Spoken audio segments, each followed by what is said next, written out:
Hello, Watch Forest Focus. Nottingham Forest returns to Premier League action for the final time before yet another international break when they take on Newcastle United at the City Ground on Sunday. Joining me to give us the opposition view this week, it's great to welcome back Rob Smyth to tell us all about Newcastle's current form, predicted lineup, and the Forest players which worry him. Rob, good to have you back with us. How are you doing? Yeah, good. Thank you. Thanks for having us back, and looking forward to potentially exciting game this weekend. Well, they always are, to be fair. Yeah. I think every Forest game, Forest Newcastle game, even the ones we've lost, I think of that, there was an awful penalty one that was, where I think Niakate handballed it, and, that one went against us, but they're always good games. So I'm sure this one will be. I mean, Newcastle are coming into it, I'd say in good form. I mean, they're coming off the back of a good result. I don't know if they're coming into it in good form or not. They're 11th on 15 points, 4 points behind Forest. But that Arsenal win was the first one in 5, I noticed earlier. So what have you made of them of late? It's just, I think the season as a whole has been so up and down. They've really struggled to get a foothold in anything, and it's kind of been split into thirds. So we had the start of the season, we were playing really poorly but getting results. Then it switched to playing well and not getting the results. And now finally, the last couple of games, one in the Prem, one in the Cup, they've kind of merged both, getting good results and some good performances. And I just think there's been a lot of turmoil off the field in the summer, lack of transfer activity, a lot of changes in the boardroom, really messed with Newcastle's start. And they've had quite a fully fit squad, but things have just not really clicked. And it's taken till about now for, I think, things to settle down. And like you say, it's only been a couple of games because before it was only 1 in 5. But I think they've finally settled on a pattern of play, finally settled on a relatively strong team that works well together. And I'm a bit more cautiously optimistic after the last couple of games than I was, say, a couple of weeks ago, and hopefully it's a good sign of things to come. Yeah, I remember texting you after a couple of games. I was at Bournemouth away, where I texted you saying, like, how have they not lost this game? And they were playing terribly. But then they, like you say, they played better and didn't win. Was that partly down to, I know Isak's had a few knocks, and Kieran Trippier seems to be either out of fitness or out of favour. Is it senior players not quite being around as much as they were last season, the season before when you were flying? Yeah, and I think as well is that obviously they've had a few other things to contend with as well. So they've had niggling injuries for people, so they've never been able to get the strongest 11 really on the field much. But also you've had things. Sandro Tonali's come back from his ban, which is kind of everyone thought would be the answer to a lot of problems from a midfield point of view, but it's actually really complicated matters and actually threw a bit of spanner in the works. So they've tried to get this expensive and expansive midfield together, and it's actually probably thrown a spanner in the works. You had a thing where Isaac was playing, not playing well and not scoring until the last couple of games. And then also these conundrums about the wings. So we've got a mixture of players on the wings, such as Gordon, Harvey Barnes, Jacob Murphy, and Miguel Almiron. And again, they were either not firing on all cylinders, or when they were playing, just weren't up to scratch. And it's almost just, it's like the season's taken a couple of months to really get going for them. And like I said, it's been just such a mix. When you were saying there, that game against Bournemouth, we were terrible in that and managed to get a point somehow. They had a last-minute goal ruled off, and there were so many times where they'd trudge off the pitch, and you think, how have they done this? Eventually, that turned around and they got punished for it, and only the last couple of weeks have it really started to kind of gel together. It's still early days, and I still think there'll be teething problems, but hopefully it'll provide a bedrock for the team to kind of have a more positive end to the year, and then hopefully with some additions in January, springboard onto a, hopefully something like a top 8 finish. We'll bring up your predicted lineup shortly and talk around some of the key names. But just in terms of tactical setup, when they go on the road, they were quite open against Bournemouth, I remember, and another game I saw. But have they changed that? Are they harder to break down now or not? Or has the Tonali problem made them too open in midfield away from home? I think the Tonali problem exposed that away from home, especially. Howe's pretty rigid in what he wants to play, so he won't really switch systems that much or players. But I think the last couple of games have shown that Tonali has played. He played in the cup against Chelsea, was fantastic, but Howe's not afraid also to drop him out and bring in Longstaff to add a bit more kind of grit and determination to the midfield.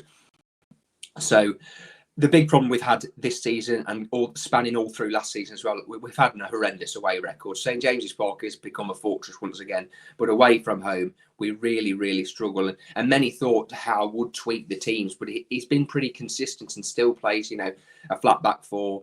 and kind of like 3 in midfield and then 3 in the attacking. And a lot of that is interchangeable and switchable. But many thought he would change his tact, but he's kind of stuck with it. And he's been half proven right. It's still a bit of a work in progress, but I think he'll still persevere with that this weekend. I can't see him, throwing the baby out with the bathwater, because he's not that type of manager, or at least hasn't been since he's taken on the role at Newcastle. Let's bring up your lineup then, and we'll talk around it. Some of the main players, as I say. Bear with me 1 second. Right, I'll read this out for people who are listening, not watching. So it is Nick Pope in goal, Tino Livramento, Fabian Schär, Dan Burn, and Lewis Hall. That kind of familiar back four that we've seen this season. Then a midfield three of Longstaff, Guimaraes, and Joe Willock, and then 3 in attack: Gordon and Joe Linton, either side of Alexander Isak. Do you like that team then? I'll ask you about some of the names. Are there players not in it that you think should be? Should Trippier be in it, for example, or not? No, for me, if at the start of the season I'd have been naming a starting 11, this would have been pretty much close to it. I thought Livramento it was time for him to step up over Trippier. Hall was kind of our only recognised left back anyway, and it struggled back end of last season. But I thought with the amount of money we paid for him, 28 million from Chelsea, we needed to go with it. In an ideal world, Burn wouldn't be playing and Sven Botman wouldn't be, but he's got a long-term injury, so it's probably the best back five you're going to get. I love Willock. I think he's a great player. Again, another player at Newcastle who's had massive injury problems, but when he plays, especially on that left-hand side with Joe Linton, they overlap and interchange really well. Bruno in the midfield is the captain. He's never really going to drop out. Longstaff, look, he's a real divisive player for Newcastle. It splits fans right down the middle. For me, I like him because not only is a local lad, but he offers a grit and determination that really fits into Eddie Howe's playing style. And I think this season, the stats bear out for it himself. In 10 games, 5 which he's played in, we've won or drawn, and the 5 that he's not played in, we've lost or drawn. And then up front, Isak's always going to play. We've not got another centre forward because Callum Wilson is continually injured, and the only other centre forward we've got is Willa Sula, who's a young lad from Sheffield United. Joe Linton, like I say, interchanges with Willock and is fantastic. And then Gordon was our player of the last season. Not started great. I think it was a carry on from having an inconsistent Euros where he didn't get many minutes, and I think that frustrated him. But he signed a new contract. Last couple of games has been fantastic, and if anyone saw the highlights from the game at the weekend, put in a fantastic cross for Isak to head in against Arsenal. So for me, if you'd have asked me kind of before the first game of the season, barring probably changing out Burn for Sven Botman, this would have been the team I wanted starting, because I think it's our strongest 11. I'll ask you about a few. I'll do it back to front then and start with is Nick Pope, has he lost not a step in terms of his saving ability? I've seen some of his distributions, never been great. Has that been a real issue this season? Something that Forest might capitalise if they're not a pressing team, but they might do it more this game, I think. I think if I was in doing the analytic from an opposition point of view, that would be one of my key areas of focus. Pope has never been good with his feet from the day we bought him. Brilliant shot stopper, commands his area well, but unfortunately he likes to get rid of the ball and get rid of it quick. Luckily, he's normally playing with somebody like Schär or Trippier who could do the fancy nice work for him, or even Sven Botman. But I think that's been exposed with the likes of Botman and Trippier not being there, that he's had more time on the ball and he's just not comfortable. And so he will try and ping it long a bit more. So again, it was something that the club looked at in the summer to try and potentially get a different replacement in. The funds weren't there, but he's still the best goalkeeper at the club, even though I think we've got 5 on the books all in all, including the guy who signed from you to deal with PSR. So he's still a great goalkeeper. He's been brilliant for Newcastle, but one area where it is a real kind of place to exploit is his footwork and pressing him quickly.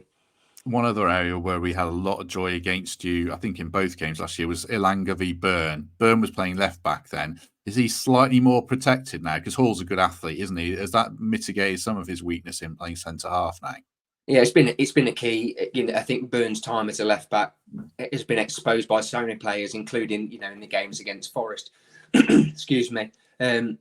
I think what also we like to see, even though in this graphic we've seen that Willock is playing in the left midfield, him and Joe Linton switch back, and when Joe Linton drops into midfield, he also can sometimes drop into the number 6 position to offer a lot of protection for the likes of Burn and Schär, because both of them are not the paciest. Even Hall and Livramento aren't. They're very different. Old school fullbacks in a way. They've not got the pace. They've got really good defensive capabilities and good crosses of the ball. So again, in a one-on-one, I'd never bet on Dan Burn. Unfortunately, he's been a great asset to the club. But again, dropping that ball in behind or taking him on in a foot race, there's probably only going to be one winner because he's not that type of defender.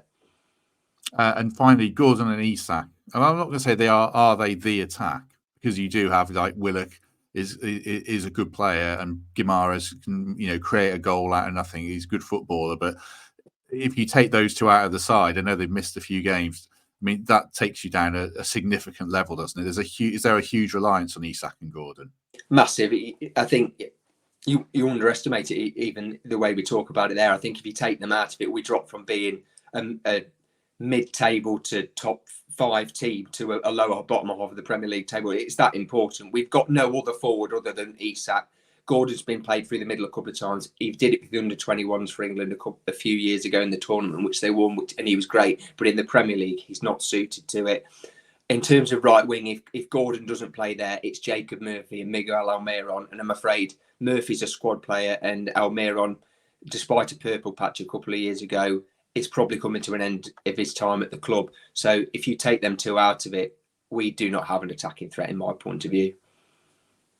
What about Harvey Barnes as well? Because I've seen him come on. He scored a few goals. He always looks like he's a player who deserves kind of 5 or 6 games in a row, and he never seems to get them. Is Howe not totally convinced by maybe, I don't know, his defensive work? Is there something that's keeping him from getting games?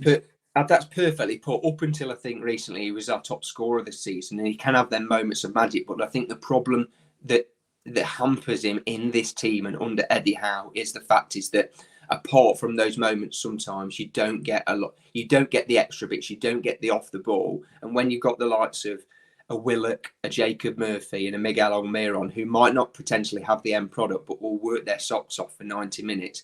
Unfortunately, sometimes Howe favours that more over a moment of magic, and that's why he has been reduced to a little less playing time than I know that he would have liked, especially after last year where he had quite an injury-hit season.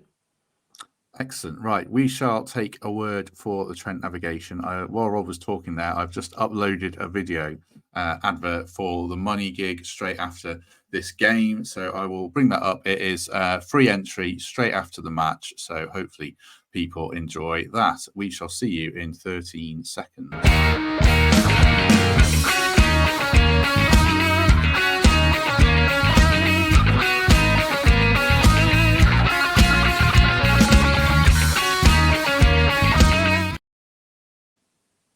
Did you like my filling there, by the way? That was processing for an infernally long time. I should have been much more professional and uploaded it. But yeah, the money straight after the match, free entry, as I say. You can get a bit of food there as well, pizza, barbecue kitchen, and obviously 2 bars, 2 big screens if there's a late game as well. There will be. It's Chelsea v Arsenal, isn't it? So yeah, you might be able to see some of that. What's your favourite pizza? I'll ask you. Have I asked you that before? I ask many guests. Including Ryan Yates, Forest Captain. And what did Ryan Yates say? It's very good. He said, "Mighty meaty, fold it up, and then bosh or bash." And I think he said, and did the motion of eating a folded up mighty meaty pizza. So, can you top that, Rob Smyth? No, definitely not. No, I think for me, it would be a classic like cheese and tomato, maybe with a bit of pepperoni. That'd be quite nice. Quite nice, proper old school classic. Boring, but yeah, and you don't get any kind of like Ryan Yates escapades here. Just boring, old, simple here. Very good, very good. Right, let's talk a little bit more about Rob's take on Forest, where they can hurt us. Obviously, you watch quite a lot of Forest because we've been mates forever, and you relay an opinion on games when you've seen them. What have you made of them, especially recently? Since we beat Liverpool, do we look like we've gone up another gear to you? Yeah, well, I remember when we chatted at the start of the season around when Anderson joined the club. I said I thought Forest were in for a good season. And like you say, it started well. But I think, like you say, post that Palace game, there's such a nice fluidity about them. I think it's such a nice pace with them. Wood is doing fantastic. Again, from a Newcastle point of view, he will split opinion with the fans. I love Chris Wood. He did a great job for us, and it was fantastic. And he's found another gear, I think, for within himself from a Premier League point of view, he's been fantastic. I just think that Forest easy on the eye, counter-attack really well, have a really good game plan. Nuno's got them really, really sorted and really kind of straight down the narrow and fully justified of the position in the table. And many people are acting, like surprised, like a golden goose has almost turned up. But I think if you'd watched the slow progression over the last couple of years, once they got over the hurdle of that, staying in the Premier League for that first season and really, over a few of the hiccups from a transfer point of view, it's starting to show now where good recruitment has worked really well with the likes of, Elanga, Hudson, Odoi, Wood have just worked really well and a real strong footing. And they're a nice team to watch, a really enjoyable team to watch for me personally, being a Newcastle fan and obviously pay a lot more attention than due to the connection that me and you have got, Matt. But they're just a nice team to watch. I look forward to watching them. There's some games when you see on and you go, oh, it's Bournemouth versus insert name here, Everton or versus Fulham on a Saturday exactly night. But whereas I'll always watch a Forest game regardless of not, and there's an entertainment value there, but also a steelness as well, which I think we saw with Wolves, with Nuno's team at Wolves as well.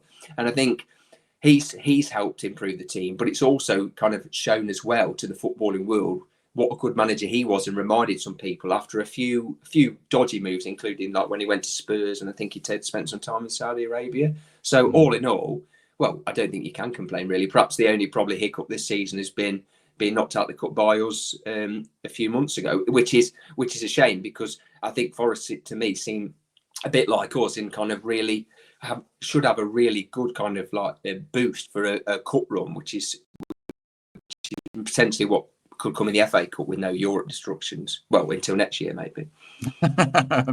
maybe. Just on Chris Wood, when he was at Newcastle, obviously he was a sub. I guess that would be a factor in him taking time to get up to speed. At Forest, he wasn't getting many minutes. When he was at Newcastle, was he just the battering ram to see out the last 20 minutes? How did they use him when he was actually on the pitch? Well, it's twofold, really. So when he initially came in, the reason that they signed him was because just as this season was about to start, Callum Wilson got a really bad injury, so we just needed a centre forward and a body. So for quite a substantial part of that season, he played a significant role up front, and it did change the way that the team played in a way, because obviously while he is good with his feet, he is more of a target man. But then when Callum Wilson got fit, he did become that 20-minute battering ram to offer something a little different, but made a big difference for me for only being there for such space of time. He gets a lot of criticism, and I just think it's completely unwarranted from, not just external fans, but Newcastle fans as well. He was brought in to do a job, to fill an emergency gap. He did it really well. And for me, he will always get a pat on the back and a raise of the glass for a great job that in a short time that he did. He didn't just fulfill the task, he exceeded it and did a great job. And as we've seen now, once he's got a run in the team, and the team that's perhaps a bit more built around his strengths, he's actually gone from strength to strength, and he's improved as a player and improved in value. What about Elliot Anderson then? I get the sense that Newcastle fans are absolutely gutted that, obviously, all due respect, Almiron's been a good player for you, but you probably would have liked to sell him and a few others to scrape over PSR, but we certainly exploited the situation, I would say. To what extent are you kind of gutted that Anderson's not at your club anymore? Well, when we spoke at the time, I said I was gutted. I said I thought it was a bad move for the club, but understood the reasons why. And he's proved everyone what they said was going to happen was happen. Once he got a run of games, he showed his quality, showed that he's got ability, coming out the wazoo, potentially could be an England player in the future, and one that I think, in years to come, we will, look to regret, and, potentially could be buying him back for 50, 60, 70 million in the future, and it's two-sided for me. I was gutted that he went. I didn't want him to go, but I'm so glad that he's found a good club, and a club where he's playing consistently, but also consistently well. And I think it just shows you what a good player was in there, and there's so much more room for potential as well. So, it's not a good one for me, but from a Forest point of view, it was a snip. It's been a great signing so far, and it can only be onwards and upwards. Yeah, and it shows how well we're doing. That there's no guarantee he starts this one because Gibbs White's back and Yates Dominguez have been brilliant, but he would walk into, a lot of other teams. And if he does play, then I'll be delighted, whoever plays in that midfield, really. Just on Forest in general, any players that do worry you? I mentioned Elanga's hurt you before. Hudson-Odoi's been good. Are there any players that you look and think, they could cause us problems in this one? Yeah, Elanga terrifies me, mainly going back to the point you made earlier because of the slowness in our defence. Wood again, because he's a new proposition, and obviously the last time he played for us, he had a good game, shall we say, at St James's Park last Christmas. Yeah, they're the biggest for me. And also Gibbs White. I love Gibbs White. I think he's a fantastic player. We've been linked with him several times before. Again, many people thought when Forest splashed the cash on him in the promotion, the season after promotion, that it was wildly overpaid. And I think now it's shown it wasn't. It was paying. They've probably actually got a bit of a snip for as much as you can do in this market. So they're the big ones for me. And Anderson, if he plays, it's just written in the stars, isn't it? It will be Anderson goal 1-0 or 2-0. And so from that point of view, I do hope that he's kept out the side. But I think that's the problem with Forest now. Playing really well, confidence is flowing through. So many players, even on the bench. It'll be a tough day it'll be tough game for Newcastle, but one that I think will be an exciting one. Yeah, I mean, just lastly, you're 4 points behind us. So if you win the game, you'll be a point behind us, and you'll probably feel like you've had a great start to the, you're back in contention for Europe and everything like that. But would you take a point now if offered one? Yes, yeah, definitely. I think for me, seeing how well Forest are playing, the fact that although we've had a bit of an upturn, it's still not perfect for me. In my head, I'm thinking, I'd love it. I'd love to scrape a fantastic 3-2 win with a last-minute winner from Isak. I honestly think we'll probably lose the game 2-0, but I would take a 2-2 draw now if you could hand it me. But I do think it's going to be a really tough afternoon. Forest have got the bit between the teeth. So have we, but again, our away record's abysmal. So I'm never confident going into a Newcastle game and never will be for the rest of my life. Sunday will be no different, but I am looking forward to it. So. Excellent. Right, we shall leave it there. If you have enjoyed this, do us a favour as ever. Hit like on this video. Do subscribe. We're getting closer to 10,000 subscribers every day, which is lovely inside our first year of doing this. Do consider becoming a channel member. Give us a lovely review on iTunes and Spotify. 5 stars would be magnificent. Right, we shall be back on Sunday with the post-match show with Paul, Chris and Ruby, I think. And then we'll review the game in full on Monday. Right, Rob, thank you very much. Thanks. Enjoy the game. Enjoy the game. I'm going to it. I'm looking forward to it. Taking my son. So yeah, it should be good. I'll be gutted if we lose anyway. But if we try to convert him as quickly as I can. So yeah, hopefully you've got to start with the win. Then otherwise it's all downhill. So I think the first Newcastle game I went to was a 1-0 win against Bradford, and you thought this is great and it's just never going to get better. And unfortunately, there's been a few ebbs and flows, just like Forest over the years. So. You're not wrong. You're not wrong, but I feel like I can hook him in with a win in this one, hopefully. Right. Thanks very much for everyone's company. Like I say, hit like would make a real difference. And if we don't see you on Sunday, hopefully we shall see you soon.